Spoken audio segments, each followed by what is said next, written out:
नमस्कार जय जगन्नाथ मु आपण मानक प्रिय राजू गौड़ मु आज एक क्षुद्र गल्प रचना करछि। ए क्षुद्र गल्पटी लिखिछन्ति श्री अखिल मोहन पट्टनायक। ताकू मु अनुसरण करी किछि नुआ शब्द आउ किछि वाक्य मिसई मु आकु सुंदर भाବରେ वर्णना करछि। मु आशा करछि ए गल्पटी आपण मानकु खूब भल लागियो। गल्पटीर ना हेउछि झड़र इगल और धरणीर कृष्णसार। झड़र इगल इगल माने होची चिल जे कि आकाश रे उड़ी बुले। आ धरणीर कृष्णसार कहले हरिण जे कि धरणी माने माटी रे रही थाए। तो ए झड़र इगल आ धरणीर कृष्णसार एमानंकर जाति अलगा। से आकाश रे उड़ी बुलुथिबा शिकारी पक्षीटीए, ये माटी रे थिबा घास पत्र खाउथिबा गोटे तृणभोजी प्राणीटीए। हेले मध्य ए दुई जनक मध्यरे गोटे संपर्क गढ़ी उठिछि। तो किपरि भाବରେ संपर्क गढ़ी उठिछि आउ कौन हेछि आगको आमे गल्पटी पढ़ी के जानिबा।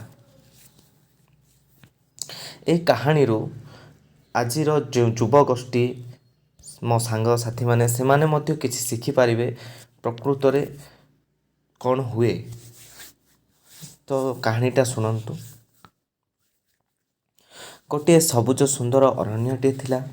से घंच अरण्य सुना परि चिक चिक देखा जाउथबा सबल कृष्णसारटीए रहुथला। से धरणीर छोट छोट कौलिया घास और सबुज सुंदर अरण्य को से खूब भल पाउथला। से निजे जड़े भल थिला। से नाचुथिला गाउथिला माने चारिपटे बुली बुलुथिला आ भल थिला। एमिति दिने कृष्णसार भ्रमण करने समय नदी कूल गछ निकट को चली जाइतिला। सकाळ समय सूर्यंकर सुनेली किरण आ सबुज घास पड़िया दूर सुगंधित पवन बही आसुला। पक्षी मानक राब सह कुहुड़िया पाग मध्य होइतिला।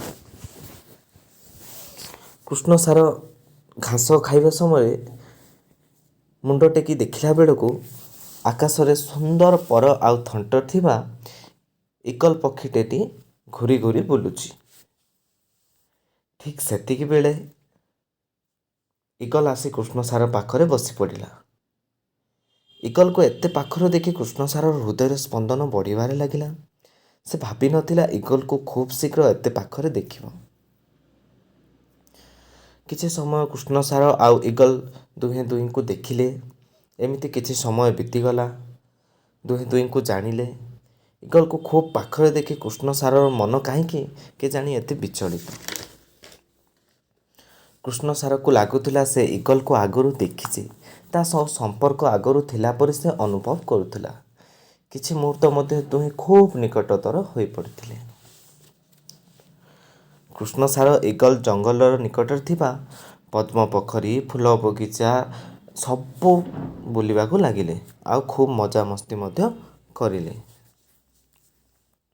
कृष्णसार दिने निज पिठिरे इगल को बसिबाकू कही नदी सेही पारिथिबा घंच अरण्य बुलिबाकू कले।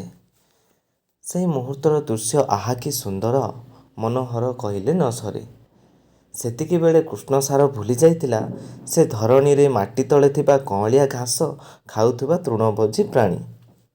आउ एपटे इगल मध्य भूली जाइतिला से झड़ आकाश रे उड़ी उड़ी बुलुथिबा शिकारी पक्षीटीए बोली। दुहींक मध्यरे गढ़ी उठिथिला पवित्र प्रेम संपर्क।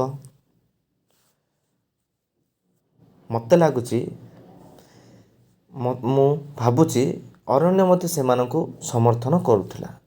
नहले काहींकि सेही समय अरण्य पत्र सह पुष्प वर्षा करुथिला। सत कहले ना नहीं? हौ चलंतु आगो को कौन हला आउ जानिबा। दिने इगल कहला कृष्णसार मो झड़ आकाश रे बुलिबाकू भल पाए। मते एई धरणी भल लागे हेले आकाश ठारू अधिक भल लागे नहीं। देख एठारे रही रही मो गोड़ डेणा अवश्य होई पड़िलानी। तापरे कृष्णसार कहला ठीक अछि तमे चिंता कर नाही। मु तुमको मो पिठिरे बसई सबु दिन पाई सारा दुनिया बुलेइबी। एही भली प्रतिश्रुति देला कृष्णसार इगल को। दुहींकर एई भल पाइबाकू देखि किछि कृष्णसार थट्टारे कहले न देखिबा लोक देख कइंच काढ़िछि बेक। ଏହିପରି କହି ହାସ୍ୟ କରି ଉଠିଲେ ଆଉ କହିଲେ, ରେ କୃଷ୍ଣ ସାର, ତୁ ତ ଗୋଟିଏ ଧରଣୀ ମାଟିରେ ଘାସ ଖାଉଥିବା ପ୍ରାଣୀ, ଆଉ ସେ ହେଉଛି ଇଗଲ, ଝଡ଼ରେ ଶିକାର କରି ବୁଲୁଥିବା ପକ୍ଷୀ। ଦେଖିବୁ ଦିନେ ତୋତେ ସେ ଭୁଲି ଆକାଶକୁ ଫୁର୍ କରି ଉଡ଼ି ଚାଲିଯିବ। କୃଷ୍ଣ ସାର ମନରେ ଆଉ ତା କୃଷ୍ଣ ସାରର ମନ ଆଉ ତା ଆୟତରେ ନାହିଁ। ସେ କେଉଁଟା ଠିକ୍ କେଉଁଟା ଭୁଲ ସେ ଜାଣିପାରୁନି। ସେ ସବୁ ଭୁଲି ଯାଇଛି ସେ ପ୍ରକୃତରେ କିଏ। କୃଷ୍ଣ ସାର ପୁରା ପ୍ରେମରେ ପାଗଳ ହୋଇଯାଇଛି। କୃଷ୍ଣ ସାରକୁ ଲାଗୁଛି ତାର ଦୁଇଟି ଡେଣା ବାହାରି ପଡ଼ି ସେ ଆକାଶରେ ଉଡ଼ି ବୁଲୁଛି। ସେ ଆଉ କାହାରି କଥା ଶୁଣୁନି କି ଶୁଣିବାକୁ ବି ରାଜି ନାହିଁ। ତାକୁ ସମସ୍ତେ ସତେ ଯେମିତି ତାକୁ ଈର୍ଷା କରୁଛନ୍ତି, ତାକୁ ସେହିପରି ଲାଗୁଛି। ଏମିତି କେତେ ଦିନ ଗଲା ପରେ ଦିନେ ଇଗଲ କୃଷ୍ଣ ସାରକୁ ସବୁ ସତ କଥା କହିଲା। ହେ କୃଷ୍ଣ ସାର, ମୁଁ ହେଉଛି ଝଡ଼ ଆକାଶରେ ଘୁରି ଘୁରି ବୁଲି ଶିକାର ଖୋଜୁଥିବା ପକ୍ଷୀଟିଏ। ମୁଁ ଧରଣୀରେ ଥିବା ଛୋଟ ଛୋଟ କଅଁଳିଆ ମାଂସ ଥିବା କୃଷ୍ଣସାର ଛୁଆମାନଙ୍କୁ ମୋର ଆହାର କରି ଆନନ୍ଦ ଉପଭୋଗ କରିଥାଏ। ଏହି କଥା ଶୁଣି କୃଷ୍ଣ ସାର କହିଲା, ତାହେଲେ କ'ଣ ଇଗଲ ମୋତେ ଶିକାର କରିବାକୁ ଧରଣୀକୁ ଆସିଥିଲ? ତାପରେ ଇଗଲ କହିଲା, ସେମିତି କୁହ ନାହିଁ କୃଷ୍ଣ ସାର, ମୁଁ ଶିକାରୀ ପକ୍ଷୀ ସତ, କିନ୍ତୁ ମୁଁ ତୁମକୁ କାହିଁକି କେଜାଣି ବହୁତ ବହୁତ ଭଲ ପାଇ ବସିଲି। ମୁଁ ତୁମକୁ ଶିକାର କରିବା ଉଦ୍ଦେଶ୍ୟରେ ଏହି ପୃଥିବୀକୁ ଆସିନଥିଲି। ମୁଁ ତୁମକୁ ଖୁବ୍ ଭଲ ପାଏ। ତୁମକୁ କେବେ ଭୁଲି ପାରିବିନି କୃଷ୍ଣ ସାର। ଏମିତି କହିଲା ଇଗଲ। ତାପରେ କେତେ ଦିନ ଗଲା। ଏମିତି କେତେ ଦିନ ଗଲା ପରେ ଦିନେ ଉପର ଆକାଶରେ ପବନ ସହ ଘଡ଼ଘଡ଼ି ହେଲା ଆଉ ଝଡ଼ ହେଲା। ଇଗଲ ଝଡ଼କୁ ଦେଖି ତାକୁ ଲାଗିଲା ଝଡ଼ ତାକୁ ହାତ ଟେକି ପାଖକୁ ଡାକୁଛି, ଚାଲି ଆ ମୋ ପାଖକୁ ବୋଲି। ଇଗଲ ସେଇଦିନ କୃଷ୍ଣ ସାରକୁ କିଛି ନ କହି ସେଇ ଝଡ଼ ଆକାଶରେ ଫୁର୍ କରି ଉଡ଼ି ଚାଲିଗଲା।